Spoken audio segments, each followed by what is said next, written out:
జూబ్లీహిల్స్ ఉప ఎన్నిక వేళ పోలీసులు కీలక ఆదేశాలు జారీ చేశారు. ఈ నెల 11న పోలింగ్, 14న కౌంటింగ్ జరగనున్నాయి. ఈ నేపథ్యంలో ఆంక్షలు విధించారు. ఈ నెల 11న తిరిగి ఈ నెల 14న జూబ్లీహిల్స్ నియోజకవర్గ పరిధిలో మద్యం దుకాణాలు మూసివేయాలని హైదరాబాద్ సిపి సజ్జనార్ ఆదేశించారు. ఆదివారం సాయంత్రం 6 గంటల నుంచి ఈ నెల 11న సాయంత్రం 6 గంటల వరకు ఆంక్షలు ఉంటాయి. మళ్లీ కౌంటింగ్ జరిగే 14వ తేదీన ఉదయం 6 గంటల నుంచి 15న ఉదయం 6 గంటల వరకు ఆంక్షలు అమల్లో వస్తాయి. జూబ్లీహిల్స్ నియోజకవర్గం ఆదివారం సాయంత్రం 6 గంటల నుంచి 144 సెక్షన్ విధిస్తారు.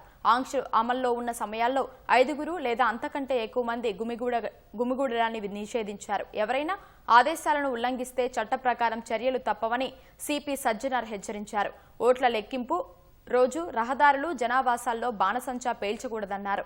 ప్రచార కార్యక్రమాలపై కూడా నిషేధం విధించారు.